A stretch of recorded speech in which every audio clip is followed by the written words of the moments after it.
Hello, everyone, and welcome to Minnesota Varsity League's Thursday night stream. And we have got a big one for you tonight. We have got 3 matchups of Super Smash Bros. Ultimate, and we have got 1 matchup of Minecraft. It's going to be a huge night. My name is Thunder McFadden, and I am joined right now to start off the night by Arnie. Arnie, how you feeling today?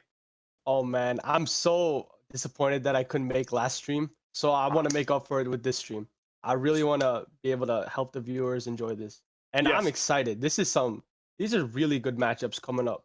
You have Noah, you have Carlitos, you have Pixel, Million Max, Monkey Boy, and Echo. We saw Echo last week, and boy, he almost, or 2 weeks ago, excuse me, and he almost reversed 3-0'd Small Dash. I think anything's possible today. It's going to be exciting. You are totally right on all of that, Arnie. Absolutely. Coming up first, we are going to see that matchup you mentioned, Noha versus Million Max. Following that, we're going to have Monkey Boy taking on Carlitos. And then at the end of the Super Smash Bros. Portion, we are going to see Pixel taking on Echo. Now, Pixel taking second in the tournament last year. We have Carlitos, who is all over the place as far as character selection, right? I mean, we've seen Carlitos win matchups going with a random pick, right? I mean, Yeah. just these sort of moves, because these players are so skilled, they can maybe flex a little bit like that sometimes, right? I mean, how excited are you for these matchups? And which matchup in particular has got you just kind of on the edge of your seat tonight, Arnie? I'm super excited for the last matchup, Pixel versus Echo. I mean, I've played against Pixel and I've played against him 10 times so far. And my record against him is 1-9. I've beat him only once. He's a really good player, and I saw Echo, who did absolutely fantastic against a Joker, which is honestly one of Donkey Kong's worst matchups. Mhm. And Link is another super tough matchup. But I think that Echo is just playing Donkey Kong in a way that his weaknesses can't be exploited with how Echo plays. It's a Yeah. really good play style. Yeah, I think Echo with that DK really, really good at controlling the stage. I mean, very, very good at controlling the stage. And so that's going to make things difficult for Pixel. But Pixel, again, very, very talented player here. And all of our players here, these are going to be super exciting matchups. I can't wait to get into Noha versus Million Max. We're getting the players in the lobby right now. But, these are 2 players that have brought some exciting stuff to our streams this season, right? We have seen some different and interesting play out of these 2. Going the second matchup, again, Monkey Boy versus Carlitos, who went as Joy-Cons. I mean, Carlitos is just kind of this sort of insane master of the game who can just sort of like make anything happen. Super, super excited to get into it. I can't wait to see how these players take control of the stage, how they try to mitigate damage as we go through the process. What Tell me this, what character are you most excited to see tonight? I feel like at least one of our players we have tonight is a Terry main. Maybe I'm wrong on that. But I mean, and then Carlitos with the Isabel, right? I Uh, mean, Carlitos actually is playing a lot of Shulk lately. is that And right? I think that's going to be super interesting because Mhm. Shulk is just a fun character to watch because he brings so many different combinations to the table, right? With his Monado arts. But a really cool mechanic about Monado arts is how it's kind of balanced. For example, you have Smash Monado, and when Shulk goes into Smash Monado, he deals a lot of knockback, but not that much damage. Mhm. But when he's hit, Shulk also is knocked further back. So just small things like that kind of even out the Monado arts, and I think it's really cool to really see how that plays. And it comes up with so many different strategies that you can approach the game to. Absolutely. Absolutely. I think you make a great point there about how Shulk, especially in the hands of a player like Carlitos, right? Shulk, I mean, a well balanced, a mobile player, right? Or a mobile character that has some of those abilities, some of those knockbacks, some of those ways, even though if the knockback is not going to necessarily, as you say, bring that much damage. Carlitos is somebody who likes to play with space, likes to play with a little bit of range and a little bit of space. So I think that type of character choice, yeah, to your point, is going to be fantastic for somebody like him, right? The DK we talked about, we might see Terry, we might see Pyramithra tonight again. I mean, I can't wait to see exactly the matchups that we have going. We want to thank you all for joining us. If you haven't followed us on social media or on Twitch or anything yet, now is a great time to do it. MNVL or Minnesota Varsity League, that is us. Follow us on all socials and pay attention to what we're doing, right? We are streaming usually 2 to 3 times a week. And our state tournament is coming up so fast. It's going to be a massive weekend. So make sure you're paying attention to that. Arnie, what other kind of, what other kind of stuff are you looking out for? Maybe it's stage selection or maybe it's character selection, that type of stuff. What else are you looking forward to as we roll into these matchups and get these players organized? I want to see how Pixel's Link has changed maybe a little bit. I want to see how his confirms have maybe switched up or just how different he plays from last season. Pixel, we all know he's honestly a really, really good player, taking second at last year's state tournament. But honestly, we could see his Link and we could see his Cloud, both of which are great characters online for sure. Now, tell me, what's your preference between the two, Link, Cloud, and why? Right? Or maybe what are the pros and cons of each if you can't make a choice? I actually don't like Link, in my opinion. I just don't play really well with him. But I do really like Cloud just because Cloud is fast. He has a lot of advantages, but he also has a lot of disadvantages. And it's a weird balance that keeps him fun to play. He sucks off stage, everyone knows that. But he's really good on stage. And just like that, Link is also really good on stage, but Link is also slightly better off stage. So I think for me personally, I would go with Cloud, but I know Pixel likes Link. So honestly, I think it just comes down to preference. Totally. And that makes complete sense, right? As with any of these characters, it's all going to come down to feel, right? Me, as I'm getting into playing Smash and that sort of thing, I'm not good at all off the map. I'm not good at all off the stage. So you got to give me somebody heavy who's going to stay in the middle and stay in the action. What do we have? Marth going up against Falco. What do you think of this matchup here? This is going to be a weird matchup in my opinion because we just don't see a lot of Marth in Smash Ultimate. Marth mains are super rare. I am one of the few ones myself, but right it's going to be how can Million Max get those tipper hits when it counts, when it matters, right? We know Marth's tipper has a lot of knockback, but its hitbox is quite small. Yeah, and he's using that tipper just hacking away at Noha. We see Lalabella there, same character, same person, Noha, Lalabella. And look, taking a lot of damage right now is Noha. Million Max laying down some, trying to get some of these up smashes and side smashes as they go along. I mean, what about this matchup is going to make it hard for either of these players right here? As Lalabella, trying to make it back to the stage. What a good tipper. That was really good from Million Max, facing the neutral B so that Noha could not get up attack and hit him, right? And so instead, he avoids the get up attack, but is able to retaliate and punish. Super smooth stuff. As that Falco with a big punch sending him off the stage. But Million Max gets back. Look at this with the shield.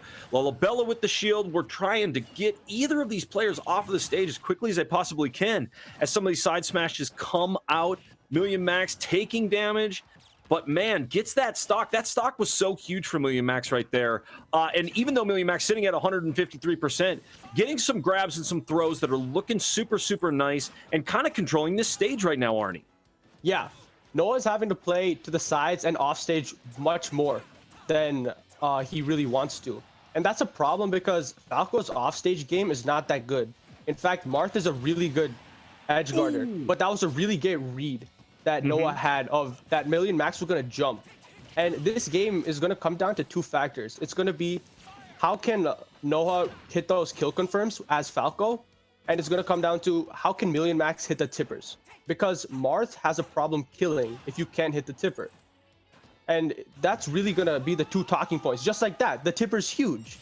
Yeah, look at that. Taking another insane stock right there. And now Million Max up a full stock, really trying to regain, again, control of this stage. Noha doing some work. I think that you're right, Arnie. The way that Million Max has of getting Noha off the stage is really proving to be difficult. for that Falco, right? There, though, getting a little bit of edge control between the shield and the projectiles, doing the best thing. Oh, but Million he's Max able to make with it the swap! back. One thing I'd really like to see Million Max do is go off stage and edge guard Noah. I think Falco really struggles off stage, and that if Million Max was able to edge guard Noah really well, that it could be the game just like that at whatever percent. But that was a really good up smash coming out.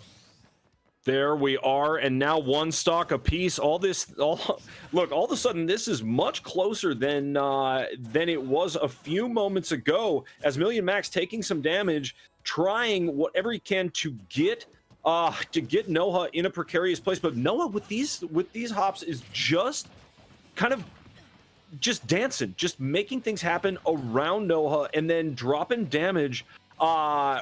Really, whenever it's convenient. Look at this, and now we are completely even up. Yeah, this is a really good job by Noah coming out. That just do some basic combos, start it off, and just connect. Just keep doing what Falco does best, and that is combos. Big time combos. Look at that.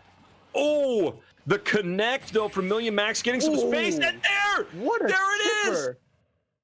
That was really good. That was tipper back air is an extremely strong move. We saw that kill from center stage. Center stage.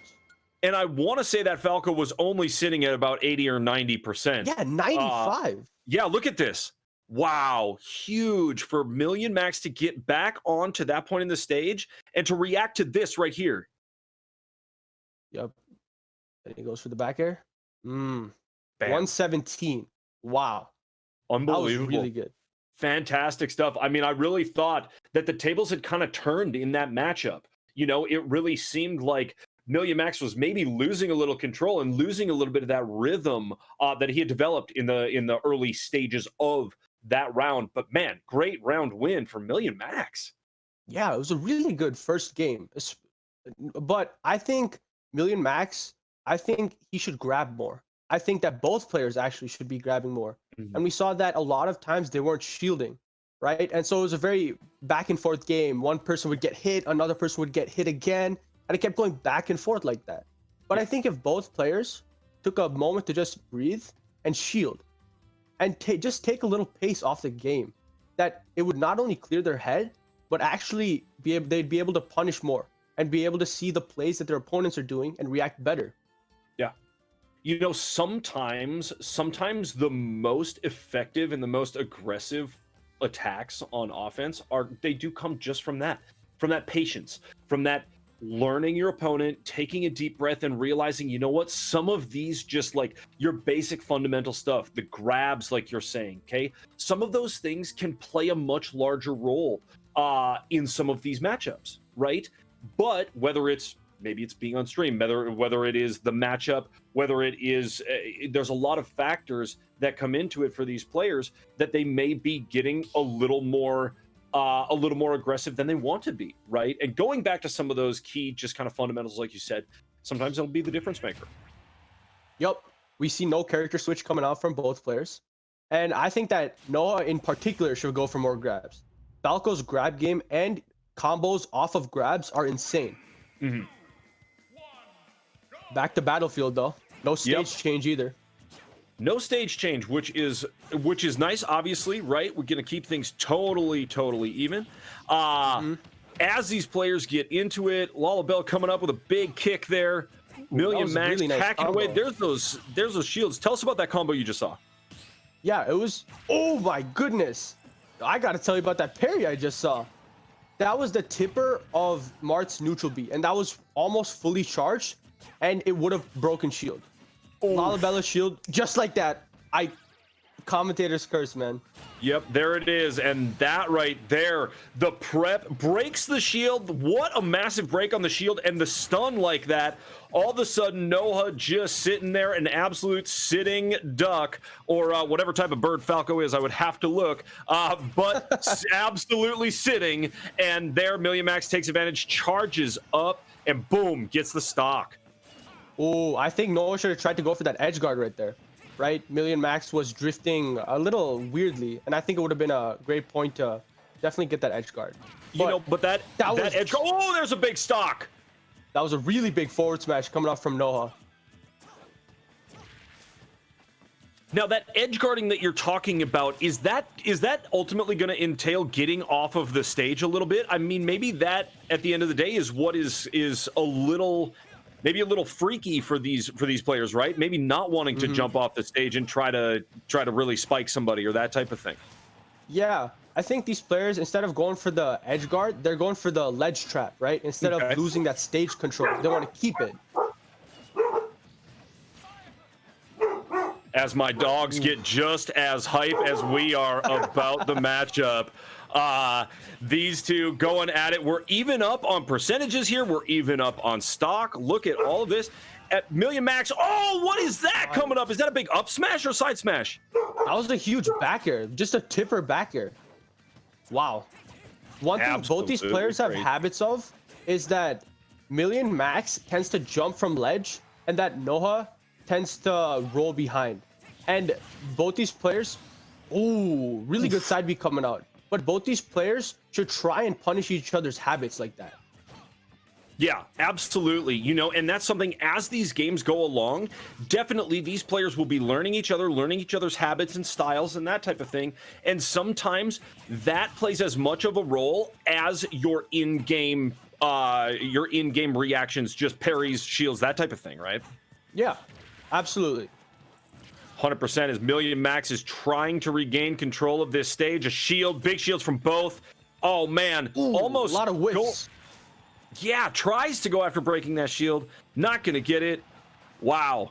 These two just kind of vying for space, and there it is. A big elimination.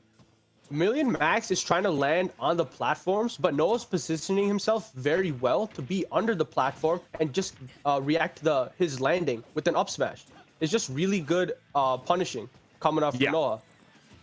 Yeah, definitely. I mean, I think, you know, Noah, we talked about the Falco potentially being a pick that would be a little bit mismatched, but I think Lollabella, Noah right here, making great work of this Falco and making Million Max try really, really hard for some of these, but that's it!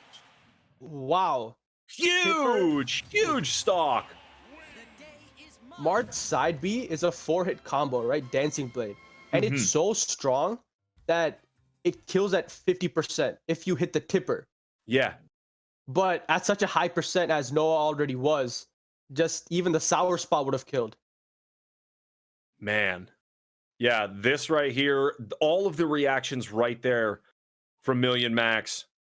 Stellar stuff. And like you said, that side B, perfectly timed. Wow. Yeah. Nice work. That is that Million Max. We saw Million Max. We saw him immediately start shielding much more that game as well. Both players did, actually. And we saw Noah go for a couple grabs. We can see already in just 2 games, both these players are already evolving and trying to figure each other out. Really good stuff coming up from both players. Yep, huge stuff. And now as we go into match point, do you think that we see a character switch at all from Noah, or is it a strategy switch, or what do you think it is? I mean, this Falco is it seems to be keeping step with Million Max's Marth, but at the end of the game, even when they get to that end and they're so even on percentage and everything, it just feels like there's something missing for that Falco. I don't know. Oh, we do see a switch, yeah. So tell me about this Sephiroth, and what is the Sephiroth going to bring that that we weren't seeing before? Range. Sephiroth's range is so much larger than Marth's and Falco's. Another thing Sephiroth does really well is just punishing. I think Falco's punish game is weaker than Sephiroth's. Yeah, and you're not going to have the projectiles either with Sephiroth, right? You have 2 different projectiles. You have his neutral B, which is a little slower. Sure. So its uses vary, but you have a side B, which it's a curse, and that is really good because it forces the opponent to be put in a really bad situation, right? And that's just something that's just tough. But that's a really good call out coming from Noah right there. Yeah, huge. Look at this. Oh, Million Max gets position though. Oh, but it is 1-winged angel time. Sure enough, as the wing comes in, hacking away with that long sword. Look at that. Noha making great use of the shield too this time. Ooh. Oh, So you see big right there, stock. Million Max missed out on the tech chase. And because he expected Noha to roll in, except Noha rolled out and was able to counter Million Max's attempted. Wow, that was really good up smash coming out from Noha. Big time as these two get back to it in the middle of the stage. Noha, look at this, climbing as far as the percentages, but really doing a great job getting back to that edge and using the shields really to prevent damage. As the stock comes in, it will eventually in those high percentages, but man, Noha is looking really, really good with this character switch. Yeah, for sure. And I think a big part of it is just that Million Max is uncomfortable with this range, right? Because he's so comfortable playing against Falco, who lacks that range. But with that, you can see Million Max just cannot close down. Noah is doing a great job of utilizing Sephiroth's strength of range. Yeah, it sure is. But as I'm seeing here, Million Max doing a great job anytime Noha goes into shield, laying down some damage. I mean, really, like taking care of that shield pretty quickly and making Noha get out and make moves. I feel like that may be what it takes to come back from this one stock deficit that we see right here. Million Max doing everything possible to try to get this Noha, this Sephiroth off the stage, but man, this recovery is so good. And that sword is just so long, Arnie. Yeah, and you see right there, that's actually a really good way to tech chase. Oh, big forward smash. But Sephiroth's forward throw into Octa Slash, which is his charged up B, covers all options. Roll in, roll out, normal get up, or do nothing. It covers all 4 options, which is so rare for a character to have. Yeah, absolutely. I mean, just great stuff right here. You know, Million Max is somebody who, when Million Max is kind of a half a step behind, I don't worry about him too much because he has very effective ways of getting back into the game. But bam, look at that! Forward smash. Man. Wow. And now, back in it all of a sudden is Noha with the Sephiroth pick. You said it, Arnie. This range is something serious. Yeah, absolutely. We can see that Million Max is trying to close in, but Noha just outranges him. It's so difficult for that. It was a good punish right here by Million Max, but then unfortunately, that sword is huge. I think he hit from like the center of the stage to the platform. I mean, truly, you're talking that sword does cover basically like it feels like 25 to 30% of the stage. It's insane. And the way that Noha is using it is just so good, connecting from distances, I'm sorry, that we were not used to seeing with that Falco pick. That is huge. I think Noha now with a decent amount of momentum, I see some potential for a reverse sweep here if things continue down this road. So you're a Marth main, okay? If you come up against a Sephiroth, right? Are you gonna switch? Where's your head at after a game like that? I'm actually probably gonna stick with Marth. Okay. I think that because Sephiroth is so tall, Marth can actually hit him with the rising neutral air, which is a slash that Marth does across his whole body in the air. And it's a really good way to just get a nice combo, you know, neutral air to neutral air to neutral air. Yeah. And another thing that Million Max could do is try and shield just a little more and play a little slower, which might sound weird, but you want to know when to rush in and play aggressive against Sephiroth and when to just sit back and just let Sephiroth do his thing. You know, just let him have control of the stage. And then when you see an opportunity or opening, to take it and close and rush down. Yeah. I mean, and to that point, yes, I think you're totally right that the Marth can let the Sephiroth do a little bit more, right? So many times we saw Million Max in the middle of that stage hacking away at the shield, right? And Million Max was landing attacks that were taking that shield down to almost a pinpoint, right? But never was able to get that last hit to eliminate the shield and get the stun that he wanted. And so it ended up being sort of a kind of like, you know, somebody like attacking a tree with a with a wiffle ball bat, right? You're not going to do much. You want to go get an axe or something that's actually going to do something to this tree, right? So, and with Sephiroth, speaking of axes and sharp things, I mean, that sword is and has been the difference maker now. That was something special to see, dude. Absolutely. But I think Noah can actually take this and move his game up another level if he utilizes Sephiroth's side B. We didn't see Sephiroth use his side B once that game, and I just think that using Sephiroth's side B or curses just puts Million Max in an even worse situation that he already is, and it makes him even more scared to approach. So I think that'd be a great way for Noah to bring back this set. There you go. Well, let's get into this game 4. We're hyped. The dogs are hyped. We are making it happen. Let's get it. We see the same pick, Marth versus Sephiroth. Now this particular stage, that floating platform in the middle, will that split throughout the game, or is it just a single there? It's just a single there. And okay. This is, I have to think that this is a Sephiroth stage because his sword, his up smash, covers that entire platform. Sure does. Right? That's insane. And especially for Million Max, it's going to be extremely hard landing on Smashville. Yeah. So I'm not quite sure this was the right pick for a stage, but we'll see what happens. Yeah, absolutely. I mean, both of these players are doing a great job of recovering and, going after that control of the stage, that type of thing. You mentioned, look, we're seeing some more action out of the Sephiroth. Not so much time being spent in shield. Look at that going on the attack. The slide comes in. Now, as Million Max trying to get something going as he just climbing in these percentages. Wow, I feel like there's a stock coming here. Oh, Million Max gets back to the stage. Wow. Through the explosions, through everything, Million Max is able to recover. Yeah, truly, just slipped right under there. That was a really good down air coming down from Noah. Just a spikes Marth right off the stage into the sky. Yeah, totally insane. I mean, that stock was coming, but I felt like Million Max did a great job of getting in as much damage as he could before he lost that first stock, right? Absolutely. 120% is doable. I think that just like one, maybe two more hits takes the stock.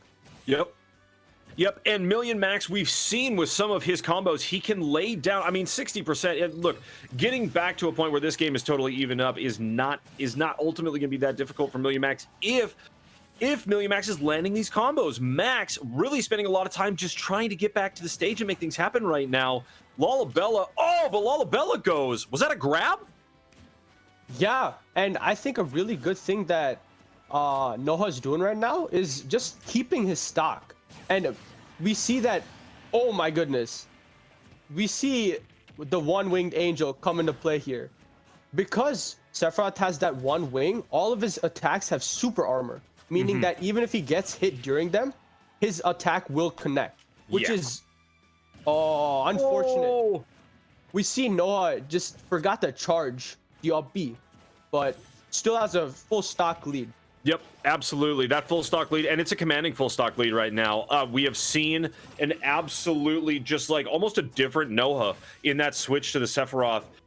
Million Max trying here with these shields and with these grabs. That was very nice. Very nice grab to get Lalabella off the stage. But still, with the recovery and the ability, that range that Noah is laying down right here.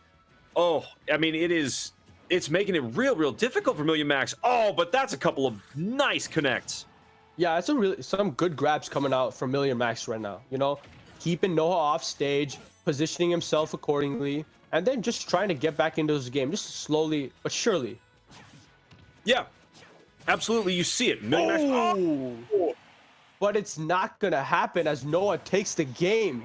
Boom. Noah evening it up, chasing after the reverse sweep. We're going to 5, Arnie. What can I say? I mean, first set of the stream, and we're already going to game 5. Hey, nobody complaining about that right now. Maybe except these two playing because of the stress level going to this final game. Match point, sudden death, however you want to put it. Boom, look at that. Man, that sword comes through, and that is scary stuff. Scary stuff. When Noah is coming through with that giant sword that Sephiroth has, man. And so We many can of these shields are just perfectly timed for Noha. yeah, and we can see that the stage in particular made a big difference, right? Yep. We saw that Sephiroth's just ability to cover that platform made Noah's landings so much harder Yeah. and so much more incredibly difficult just to get back on stage or within Noah's range, right? Yep. Million Max was really struggling with landing. Yeah. Yeah, when you put it that way, you think about it, most of these stages, or many of them, are going to have that platform split, right, which widens out the stage a little bit in some cases. It also gives you a little more breathing room and a few more options. When it's sitting there right in the middle, it doesn't give you much. We talked about it right at the beginning, and you made a great point that the Sephiroth, that platform is the Sephiroth like hitbox, basically, Yeah. right? Or it's like that is the same size as Sephiroth's sword. Okay, so that makes things real convenient on Noha. And so yeah, I mean, Million Max putting in a great effort there, but that, I think, between the stage and then also the way that Noha has fallen into this Sephiroth pick, I think all of those things factoring in together, that's what put us through what right there was Million Max's. I mean, it was the worst round so far for Million Hmm. Max. And now trying to recover from that, I do think Million Max is going to want a different type of stage, but also is going to want to try whatever he can to get away from that sword, which is coming from so far away. And we see the Donkey Kong Switch coming up. Now, this is going to be really interesting because Donkey Kong is a powerhouse. You know, Yep. big monkey. We know Yep. it. We love him. And it's Absolutely. going to be interesting to see because Sephiroth is extremely light, but he has range, whereas Donkey Kong doesn't have as much range, but hits hard. Yeah. So it's a really interesting matchup. Yeah. Do you think at the end of the day, it's going to be about chipping away at each other, getting those rising percentages, that type of thing? Or is there, for either of these characters slash players, right? Is there a type of combo that's really kind of OP against the opposition right now? I think it's going to be a singular play that kind of defines this game because Mhm. both players are evenly matched. We've seen that before. But to me, it's going to be how can Noha utilize Sephiroth's side B and neutral B and range. Whereas for Million Max, it's going to be how can he use Donkey Kong's big power. Unfortunate coming out Bit from Million unfortunate, Max. SC. Oh man. Accidentally reversed his up B, causing Yeah. Donkey Kong to go the other way. Yeah, big bummer there, because that up B was about to connect with the edge. I mean, that it was a good looking recovery, but now laying down some damage, kind of retaking control of that stage, trying with the side B to lay down a little more percentage on Noha, who's so good at recoveries, as we see there. Also so good at repositioning. And but there, look at that kick from DK, and all of a sudden we are sitting at 2 stocks apiece. I think the game is even. Yeah. This percents might tell otherwise, but DK can kill at 40, 50. So Right. it really is anybody's game right now. And I think one thing that Million Max should try and do is utilize more of DK's combo game. DK's combo game is really good, especially with back air, neutral air, and up throw with up air.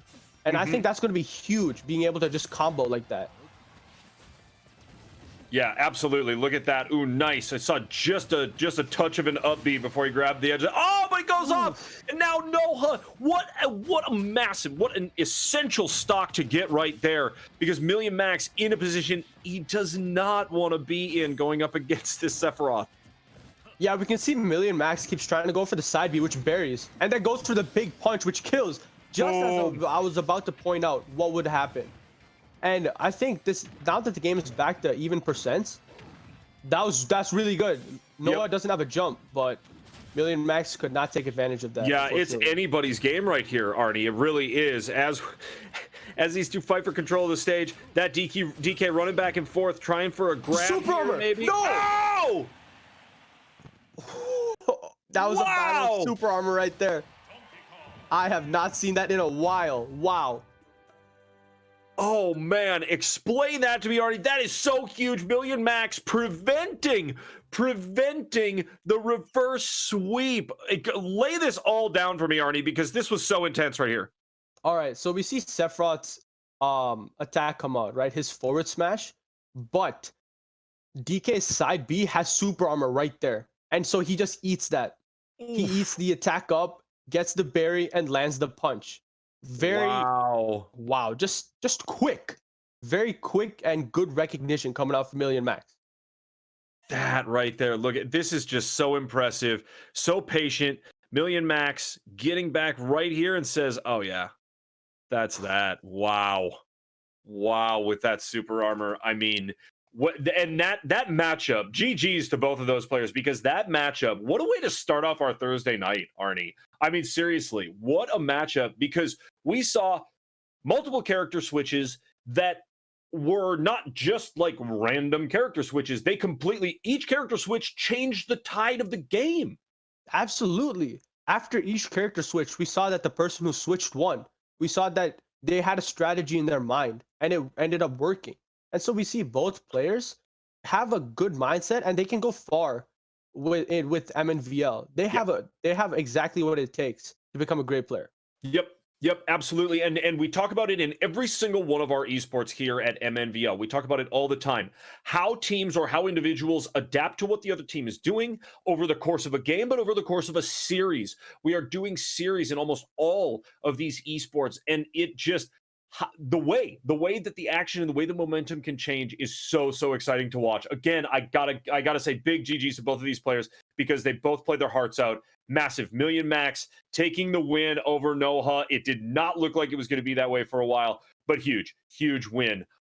We are going to take a brief break, folks, but don't go anywhere. We have so much more coming at you live. Right after this, we will be seeing Monkey Boy take on Carlitos in our second matchup of the night. See you in a few brief moments, folks.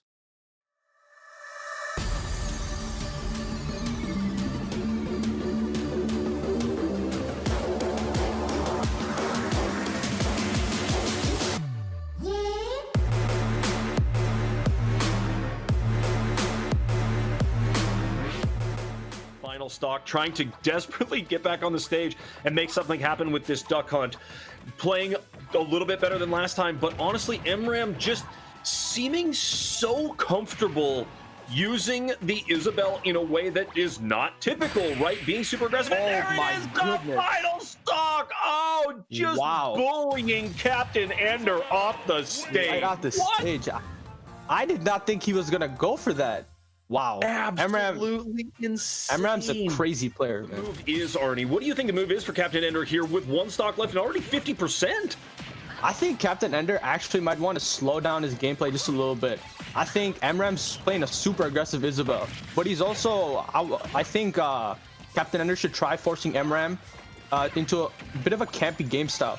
I think that, oh wow, no way. Boom! That was really good reaction time. So what MRAM did right there, he absorbed the projectile and then was able to just reflect it right back. That was really good gameplay. Dinosaur back to the stage, but fighting so much, and Small Dash standing in the middle of the stage like, nah, this is my spot. I'm okay. Yeah, Small Dash has just been controlling the center of the stage. Look at wow, this. And that almost killed. Yeah, this is just, it has truly been a lights out performance from Small Dash. This has been absolutely insane. Does it hit? Wow! Oh my! Game! That is huge. Small Dash coming out 3-0. Absolutely nuts. Dinosaur doing everything that they could, throwing everything they could at Small Dash, and look at that, still laying down some initial damage here and both of them trying to gain control of this stage. Small Dash uncharacteristically has more damage at this point than Dinosaur, so Dinosaur maybe the right move in moving to Villager as these two do get out in the middle of the stage. Oh wow, Small Dash Small Dash is converting or having really good conversions. For example, what he does a lot is forward tilt to side B, which is true. And I think Dinosaur should definitely shield more. You see Small, but the problem is that Terry's frame data is so good. Even if you end up shielding his attack, you might not get a punish right out of it, which is so frustrating, especially for someone that's like playing against the Terry. Right. Yeah, Small Dash clearly having those frames under control and just being that. Oh my! There it is! Wow! Hey, welcome back, everybody, to Minnesota Varsity League's Thursday night stream, and we are back at you with more Super Smash Bros. Ultimate. My name is Thunder McFadden, as always, and I am joined for Super Smash by my man Arnie. Oh, Arnie, what a way to kick off this Thursday night stream with what nearly was a reverse sweep. And then all of a sudden, Million Max coming back with that purple DK and just owning that stage. Man, it was a really good set coming out from both players. I think the fact that the first two games were so close, but even though the scoreline said otherwise, just was a testament to how equal both the players were. You know, there was never a point where it was like, oh, I think he's gonna win, or I think Noah's gonna win, or Million Max. It was really even, which is really surprising, especially seeing a scoreline of 2-0. Yeah. You know, honestly, a lot of times, whether that, that scoreline that you mentioned, it doesn't tell the whole story, right? A lot of the time. And as we were talking on the break, these players, how they adapt, it is always so impressive. One of the players who is great at adapting is Carlitos. And Carlitos is about to go up against Monkey Boy, who we have had, I believe was in our league last year too, and was in our Winter Series tournament. But this matchup is going to be a lot of fun. You said it, we mentioned it earlier, Carlitos been playing a lot of Shulk. What do you know of Monkey Boy, and what's your kind of gut feeling going into this matchup, Arnie? I don't know anything about Monkey Boy, actually. This is my first time seeing him. But we see Monkey Boy come out with the Luigi. And wait, I have played Monkey Boy before. I was going to say, I thought I recognized the name, but I got styled on by Monkey Boy. Oh, man. Hey, at least you admit it. Oh, wow. Hey, that's big of you, Arnie. That's big of you. Arnie, the people's champ. We called you that before because of your gameplay, and now just for being an honest dude is the people's champ. My man Arnie says he got styled on, okay, by Monkey Boy. Okay, all right, so that's going to be exciting to see. If we know a player as good as Arnie got styled on by Monkey Boy, then we know that we are in for a serious matchup here. So exciting. Man, we're going to get into it. Players getting ready right now. You said this Luigi pick, and we're going up against that. Is that the Shulk I saw? Yep. The shirtless Shulk. There it is. What are you feeling about this Luigi here? What scares you about the Luigi going up against Carlitos, who again, such a skilled player, right? And such, so good with so many characters. Luigi's combo game. I mean, Luigi's combo game is anyone's nightmare in Smash Ultimate. He grabs you at 0 and he can combo you to death. It's ridiculous. Yeah, absolutely crazy. As we get going, ooh, Carlitos with some nice edge play there, but these, oh! That was a big upbeat coming out from Monkey Boy. It didn't really kill, but it was assertive, and it sure got into Carlitos' mind. It did, definitely. Monkey Boy just staying toe-to-toe with Carlitos. Carlitos, who, again, so skilled at this game. But Monkey Boy, look at that, takes that first stock, and Monkey Boy showing why his play is just as impressive as the stuff that we have seen out of Carlitos in the history of this league right here. Monkey Boy's movement is actually incredible right now. He's rolling in. He's doing exactly what Carlitos wouldn't expect. And it's working out. There's no other way to put it. Yeah, look at, well, that is a huge recovery out of the Luigi right there. That's a big combo to get back to the stage, and now all of a sudden take control, misses with the plunger. Oh, and loses a stock, but still, I am just seeing a lot of impressive stuff out of Monkey Boy. Big kick right there. The plunger goes again, trying to get Carlitos off this stage and just control this midsection here. Whoa! Carlitos just cannot touch Monkey Boy's shield. As soon as Carlitos gets into a high percent, like 70 or 80, if Monkey Boy, if he touches Monkey Boy's shield, he's just gonna get upbeat by Luigi and die super early. Oof. But right here, Monkey Boy does not have a jump. That's it. Boom. Just like that, Carlitos is back in the game off of one combo. You know what? And that's the key right there. That is kind of the difference maker, right? We saw some of it in the first matchup where some of the players not really being willing to go off the edge of the stage to edge guard like that, right? But Carlitos is always willing to jump off that stage, make things happen to get a stock and even things up. Man, this is way tighter than it was just a moment ago. Absolutely. And we can see that Monkey Boy is using Luigi's Cyclone very well. Luigi's Cyclone actually has invincibility on its first frame. So you can mash it and get out of combos right just like that. It's kind of unfair in my opinion. Yeah, and that is, I mean, that is one thing that's been a difference maker here in how Monkey Boy is able to mitigate the damage and get away from some of these attacks, get out of the combos, right? The combos, oh, that's it. That's it. Wow, look at that. Boom. We see right here, Carlitos thought he could punish Luigi's dash attack, but Luigi's dash attack has such little end lag that Monkey Boy is able to shield right after. It's just unfortunate. Yeah. Look at but this. That was really good coming out from Monkey Boy for sure. Crazy stuff. Crazy stuff. Look at this. Thinks he can punish, but gets punished instead. Nope. Really good chop from Monkey Boy. Judo chop comes out, right, from the Luigi, comes across with it, whop, and that's it. The stock and the elimination. Man, that, now I will say, Carlitos brought it back. Carlitos brought it back. It was looking like it was slipping away and definitely brought it back with that key elimination there, that key stock that evened them up at one apiece. But still, Monkey Boy with the combos and with just how he's playing Luigi is just, I mean, it's taking Carlitos to a place where Carlitos doesn't like to be. Carlitos doesn't like to be, you know, sitting down a point at all, right? What do you think the answer is right now, Arnie? Keep doing what you're doing if you're Monkey Boy.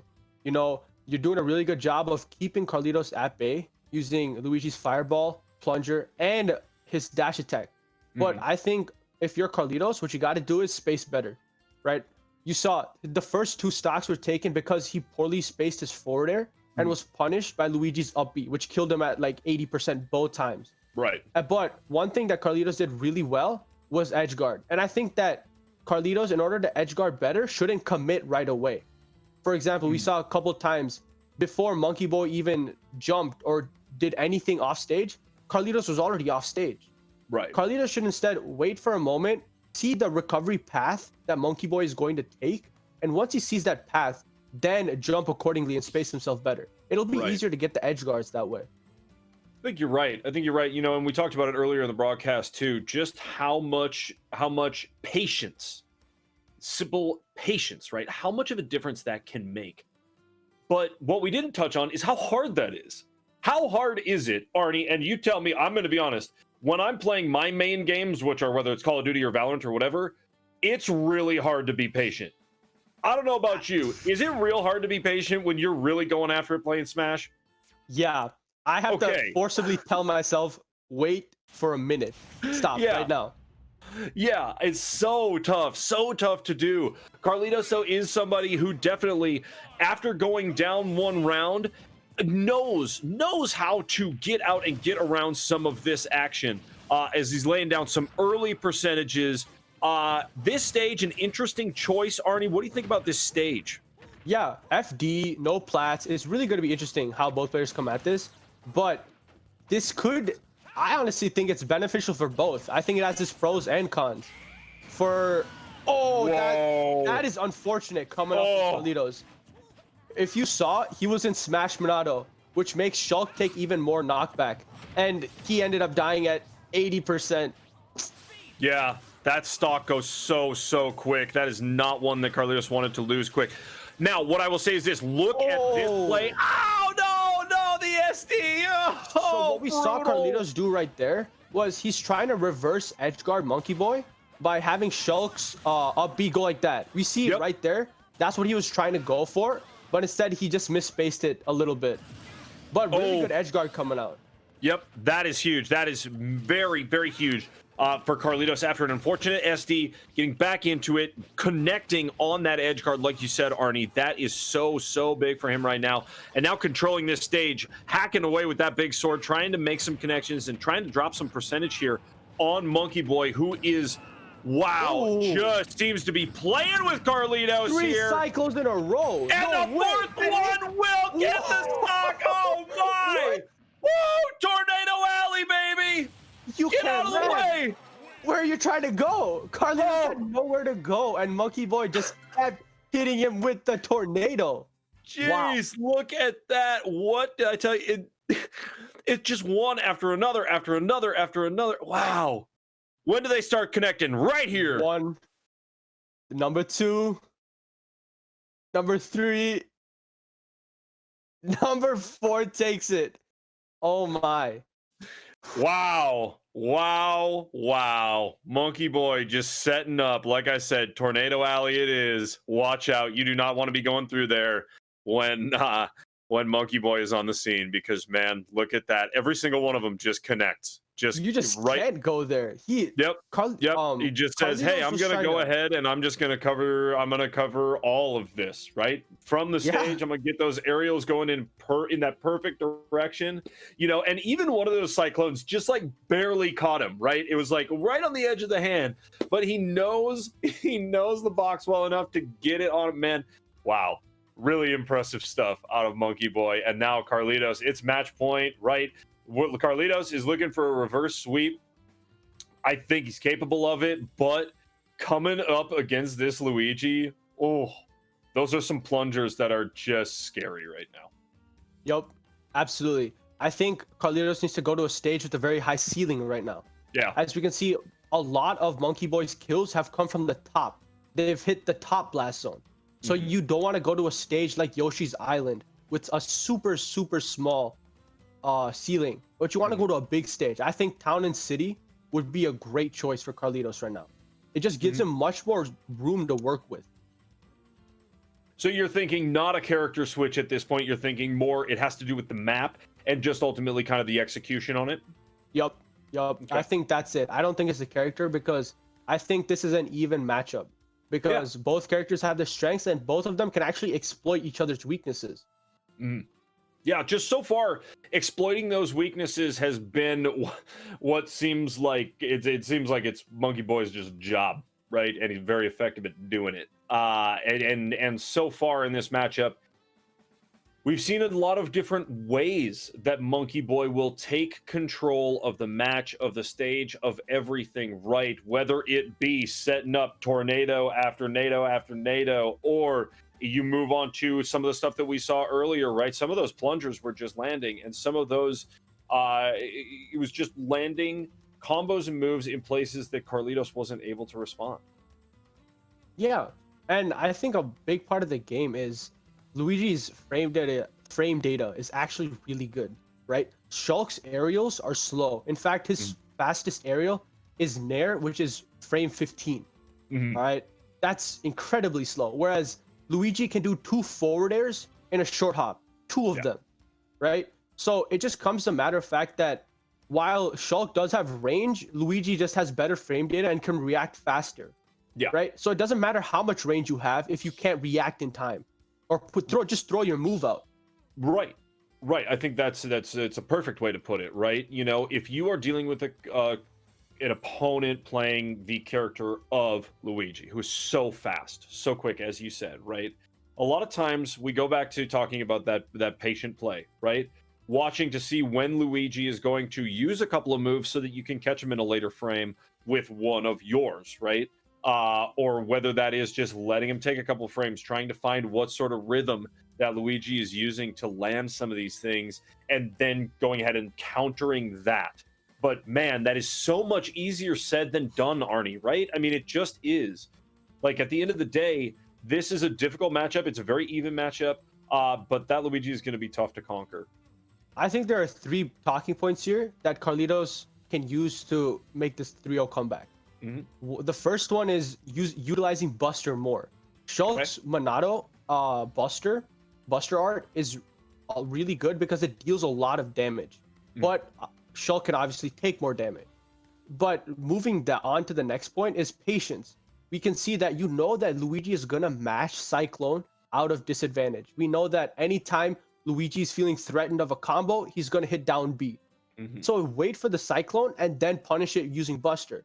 And then the mhm. third talking point is edge guarding, right? We saw that his second stock, we saw Carlitos go for the edge guard, but he ended up missing it and he ended up dying for it, right? Mhm. If he's able to get a clean edge guard without trading or anything happening to him or his stock, that would be ideal for him.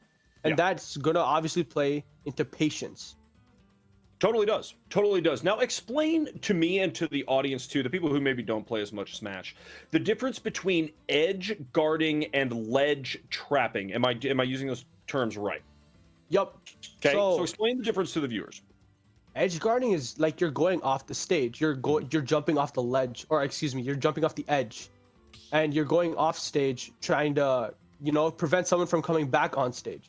Mhm. Whereas ledge trapping is if you like a character like Snake throwing a lot of grenades, it's gonna make it hard once you're back on the stage to get back towards the center of the stage. So it Mhm. keeps you on the side or on the ledges.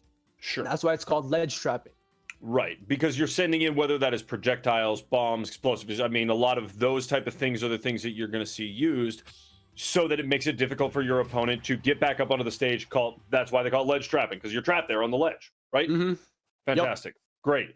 Yeah, absolutely. Good stuff. As we see a big switch for Carlitos with the Me Gunner. How are you feeling about this Me Gunner and this stage right here too, Arnie? This is a weird stage. Lilat, it's really jank because of its edges. Its Mhm. edges are slanted, and so Yep. it makes recovering a lot harder. Because you think you might be on the right path to recover, but because the edges slant, you end up going above. You end up miscalculating your recovery. Mhm. And I mean, you can end up miscalculating your attacks possibly too if they're coming on an angle Oh that you're not my! expecting or not prepared for. Wow, For look at 30 that. seconds. That was Monkey Boy is just punishing Carlitos for attempting to touch a shield. That's it. Yeah. Huge. That's a It's a great out of shield option. Luigi's up B. Yeah. Crazy right there. Taking that early stock. Man, oh, Whew. almost One more might do the another job. one. Oh, that was another one. Just getting punched. It's just this uppercut over and over. Bow, man, that Monkey Boy keeps landing. I don't know what. Oh, No, he hit him with it. oh, oh no. Oh 1 my minute. goodness. 1 minute, and I want to say it was about 42 tenths of a second that took. I'm sitting here with my mouth wide open because wow, Monkey Boy, these stocks just kept coming, dude. That was incredible. Especially right here. You see him get the down tilt off and put Carlitos in a bad position.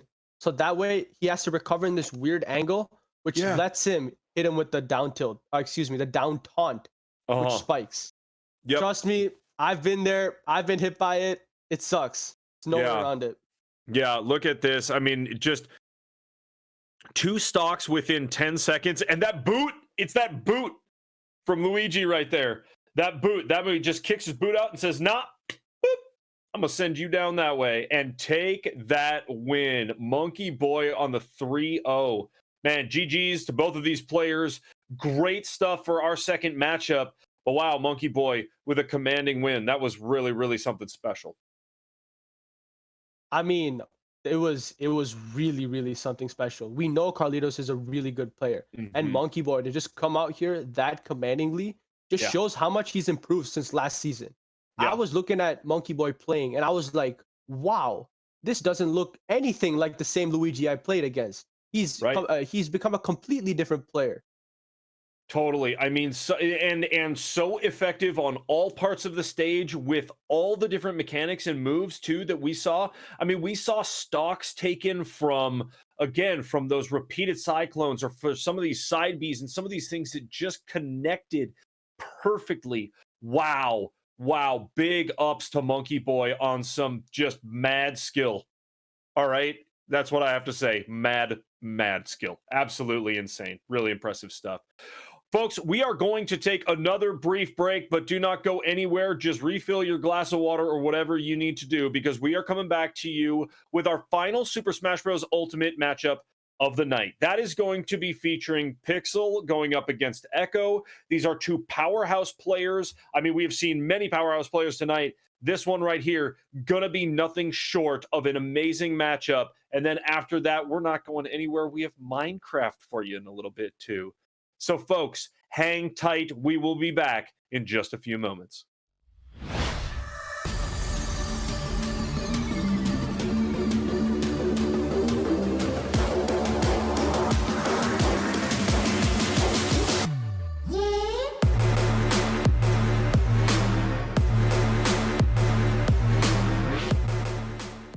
Oh, and losing one though, real quick there. Tomato going down, gonna want to turn it around here real quick on the law.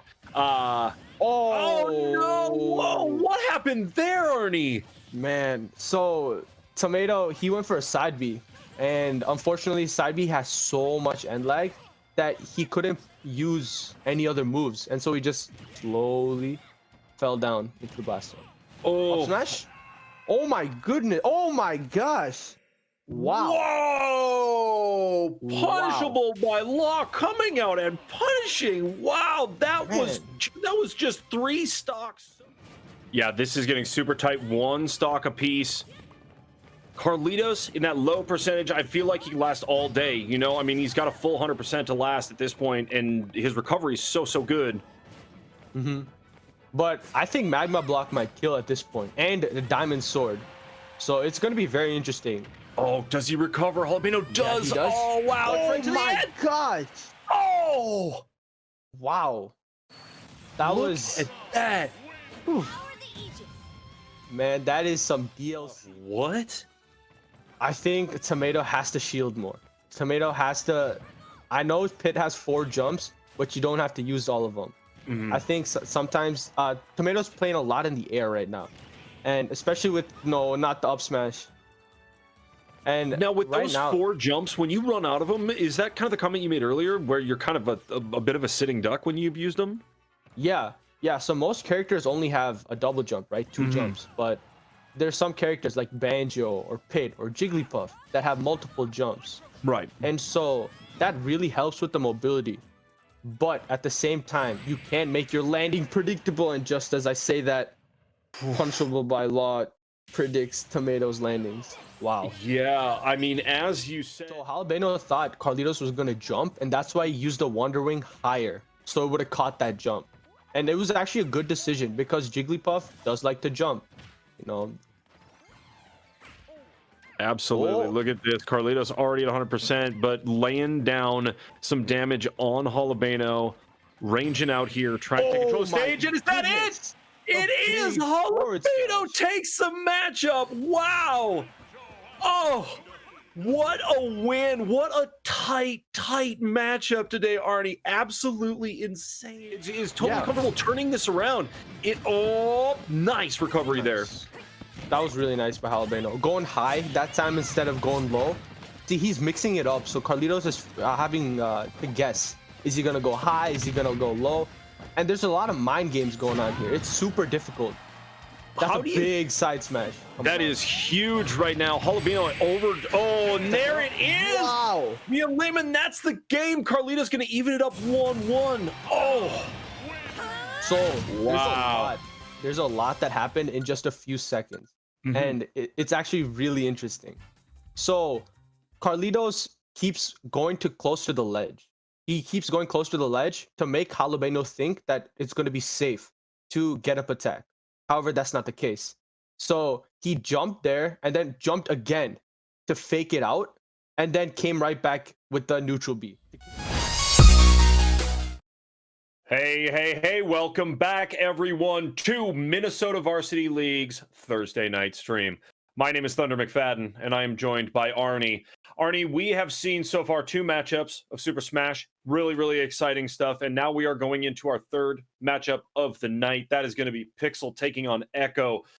Man, really excited for this one because this is going to be some high flying stuff right here. This is the game of the week, you know? Hmm. This is the game that a lot of people have been talking about for sure. We saw Echo almost beat, almost reverse 3-0 Small Dash, already a really good player. And Hmm. now we see him come up against Pixel, one of, if not the best player in Minnesota Varsity League right now. And it's going to be one good game. I can tell you that. Absolutely. Absolutely. To your point there, you're right. Echo nearly pulling the reverse sweep on Small Dash, who is an absolute freak when it comes, in the best way, to Super Smash, right? And so to put up that type of play against some of these marquee players that we have seen now for a full season and more in Minnesota Varsity League, that right there, it tells you a lot about what not only the player is capable of, but the type of time that they're putting in, the type of practice that they are putting in, and what really matters, right? What really matters, and who is getting down the fundamentals, right? We just talked about it. Monkey Boy, who has been a very, very talented player, right? All of a sudden is just at another level because of that practice, that focus on the fundamentals and everything. And now that Luigi is just brutal. I mean, Absolutely. I mean, it's night and day, you yeah, know, in just a few months' time as well. Completely changed. And yep, I think that just goes to show you that anybody can be good at the game, right? yeah, It just takes some practice, some dedication, and some good old fashioned grinding. Put your heart absolutely. to it, and we've seen results right here that it works. Yeah.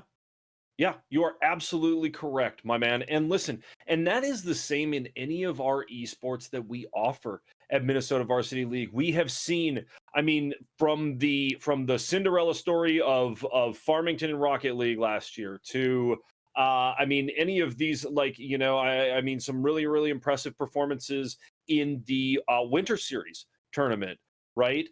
You did very well in that tournament, and some of these players, right, that were just, I mean, just putting together such impressive stuff. That is what it takes. It takes practice, it takes dedication, and if it's something that you're passionate about, it's really cool that we at Minnesota Varsity League are able to offer a competitive platform for it, right? I mean, for me, when I was a kid, it wasn't like, oh man, I could go play competitive, Tony Hawk's Pro Skater. Like I couldn't do that. Oh, just against my brother, basically, right? So it's cool. It's so cool that we are able to do this. And man, I love casting. I love casting with you, Arnie. I learn more and more about this game every day and every time we cast together.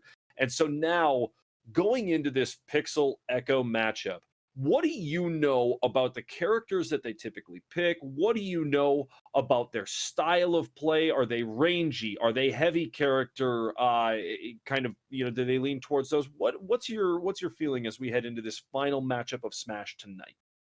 Well, we've seen Pixel play Cloud and Link, right? With Link being his main. Mhm, And we've seen Echo play Donkey Kong, but we don't know if he has any other secondaries in his pocket. mhm, And I think a big part of that is that Pixel could be surprised, right? We're all expecting Echo to play Donkey Kong, mhm. but maybe Echo's been watching old VODs. Maybe he's been studying Pixel's playstyle. And maybe he finds a different character that he's good with that counteracts Link and Cloud. And I mean, Pixel's Cloud is really good, but his Link is even better. I mean, he Yeah, knows exactly when to be aggressive and when to be patient, which is huge, you know? yeah. Especially with the character as versatile as Link. He can play safe and keep shooting arrows and boomerangs, but he can also be extremely aggressive, knowing his really bread and butter confirms, which is just great fundamentals. Yeah.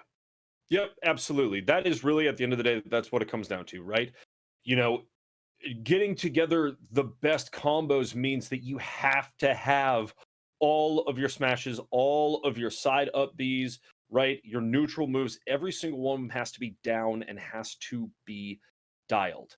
I'm excited to see what Echo brings to the table today. What Echo is going to bring to the stage. If it is that DK, I mean, like we saw what Million Max did with the DK to finish off Noah in that sudden death round in our first matchup, right? Million Max taking the purple DK and making things happen Is that what Echo is going to bring to the stage tonight? We are going to find out. These players are getting into lobby right now, and we're going to have the action going very shortly here. But I'm excited to see. I am. I love it when somebody, because I tend to lean towards when I play the game, big, heavy characters, right? I like playing.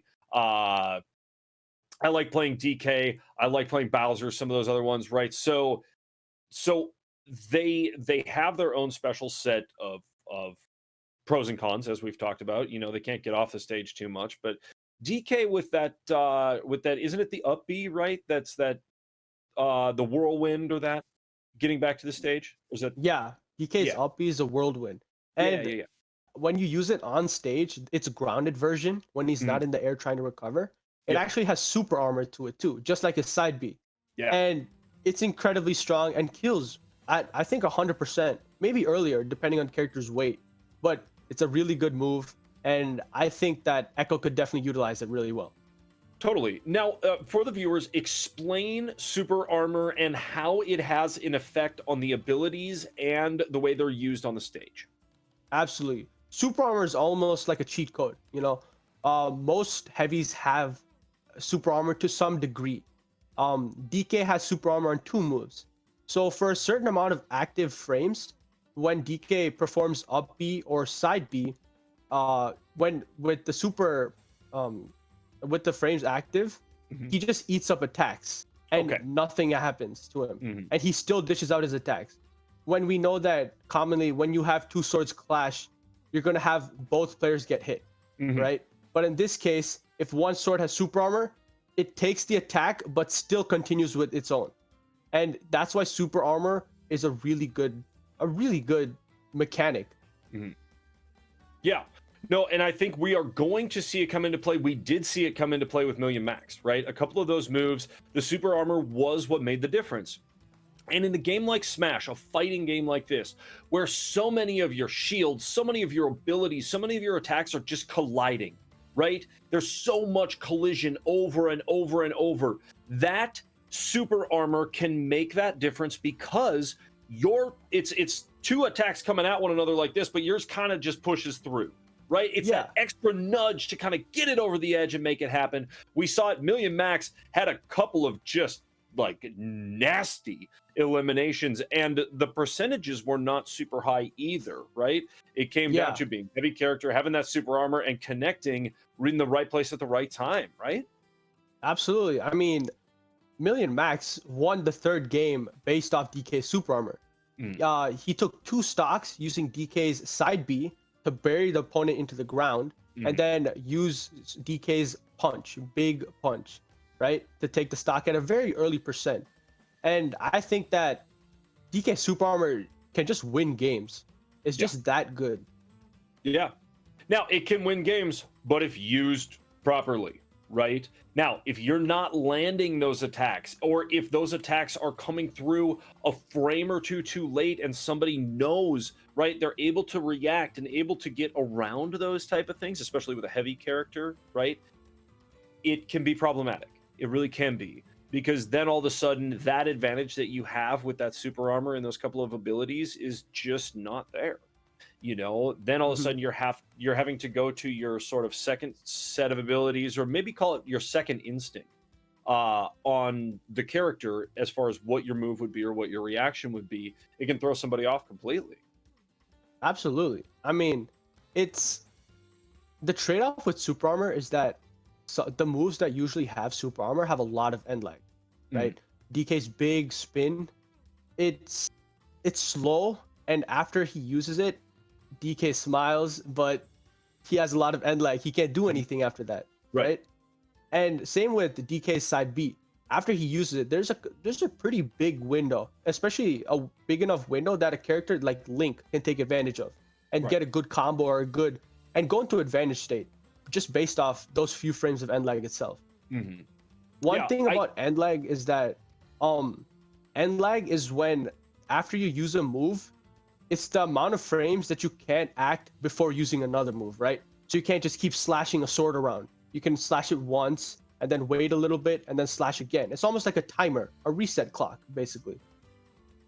I'm glad that I didn't interrupt you there, because the next thing I was going to ask was exactly about that, Arnie. Exactly I that. read your I went, mind. and then I stopped and I was like, oh man, he's answering my question from my brain and not from my mouth. It's amazing, Arnie. Well, how did you know what I was thinking? But yes, that right there, talking about the end leg and talking about that, letting people know that yes, some of these massive moves that we're talking about, they come with that trade-off of leaving the character vulnerable after the fact. And that vulnerability, if a character, especially a rangy character and a fast character, is good enough at seeing when those attacks are coming, boom, you can kiss yourself goodbye off one or the other side of the map, right? I mean, that's just the fact. Even Yeah. though those heavy characters are hard to throw, if they're in a vulnerable position, man, these players at MNVL, they know enough about the game and they are good enough with the combos that is just a nasty place to be in. Hmm. Right. See, the interesting thing about the Link versus Donkey Kong matchup is that while Donkey Kong can spike Link and just kill early, Link has a really good combo game to what combo off of DK. DK is the biggest body in the game, and he just takes up so much space that any move that's even remotely close to Donkey Kong is going to connect. Mm, That's just a trade-off of being a heavy. yeah. Yeah, you take up a lot of space, right? You know, we were talking about the Sephiroth and how the difference making is with how long the sword is and how, you know, those type of things, each character having those trade-offs. So yes, DK is a very heavy character and can put down a lot of damage and do a lot of things, but man, takes up a lot of space and connecting. I mean, you know, there's a lot of places to connect with a character like that. So who knows? I mean, honestly, as we get into this matchup, we just heard that one of our players is joining here, so we'll be getting into it shortly. But are we going to see that Donkey Kong just slapping away at the floor and trying to make some of those big punches happen? Or are we going to see something completely different? We never know. We really never know. With Minnesota Varsity League, that is what makes it so exciting. We have the players hopping in right now. Pixel versus Echo. This is our final matchup of Smash for the night, folks. Let's get it popping right now.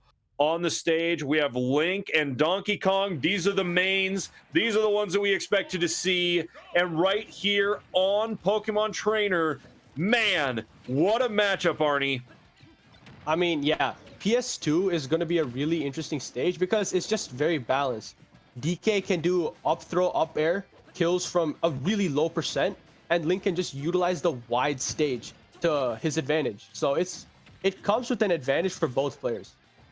Absolutely. And this is a stage that we see so often. It's a very, very good stage for a lot of the characters. Very standard stage, and it equalizes, right? It's kind of a nice equalizer, showing the skill of both of these. Wow, Pixel is absolutely just laying down damage and having a response for all of these attacks from Echo, as Echo is just trying to get back to the stage and go sailing for the first stock. Wow, Echo just Pixel cannot breathe right now. Woo! Pixel is suffocating him. Truly. I mean, Pixel, he's doing really good deciding when to go for hard fair and when to go for like a weak neutral air. Yeah. And the thing with the strong neutral air is that at lower percents, you want to hit it so that it combos into things, because the weak neutral air just isn't good enough at low percents. But as you move into higher percents, the weak neutral air starts connecting and leading into more combos. So it's really interesting as a Link player and seeing Pixel deciding when to use the strong nair and when to go for the weak nair. And he's just doing a great job of comboing DK. Yeah.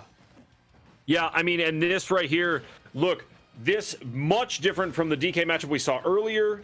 Look at that recovery out of Pixel. Yeah, Getting back to the stage, that very easily could have been a stock. But wow, nice recovery, sitting at high percentage, coming in, and Echo is going to land one, get him off the stage. Another big swipe there. Really, oh man, Echo desperately wants that stock from Pixel, What but a reversal. not going to get it. Wow. Oh.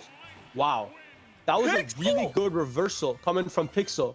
We saw that Echo didn't go off stage and instead just sat on stage to go for the ledge trap.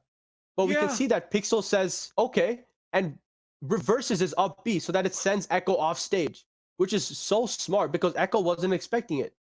Wow. I mean, See right I here, just right just here. like that. And now they swap positions. Now look who's in the bad spot to be in. And Yeah. Echo misses the tech. And that boom, look at that. The sword just comes down right there at the end. Just wow for the elimination. Man, One this thing right about here. Go ahead. Oh, so one thing about text is that you can see right here when a character hits the stage, there's like Uh-huh. there's a flash around it, a bluish green flash. And if Mhm. you hit the shield button and point your joystick up, it actually you don't get stage spiked like we just saw. You don't get launched off the stage, and it actually Uh-huh. saves you. And that becomes so incredibly important because you can go from dying at like 50% to living Yeah. past 140. Right. Right. And that difference of getting that 100% can take a matter of minutes, right? It all comes down to effectively mitigating the damage and making sure that when it comes in, you're not letting too much damage land. Right now, Echo just kind of seeming on the heels, unfortunately, because Pixel is coming in so aggressive with this link, landing things behind Echo like that.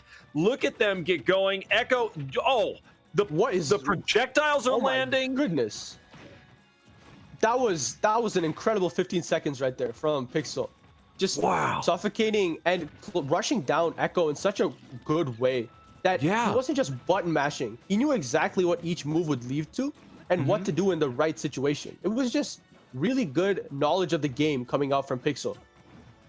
Yeah, yeah, truly. I mean, what a series of attacks, and then throws that projectile, and Echo actually catches it and carries it for a minute. But man, Pixel coming back in right here, sending that. What is this projectile he keeps throwing?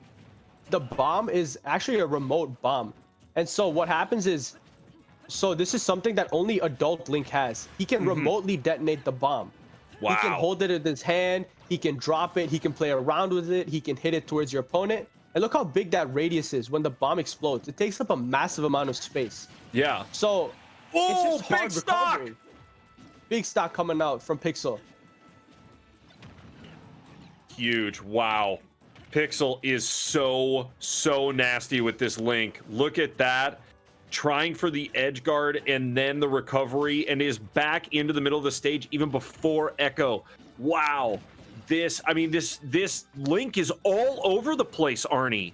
Yeah, Pixel is just crossing up Echo so well. And by crossing up, I mean Donkey Kong is facing one way, and Pixel doesn't attack but lands behind him. So that Donkey Kong has to input another frame and to turn around and to punish him. It's just really good knowledge of the game. Yeah, look at that. That's a huge stock, though, for Echo.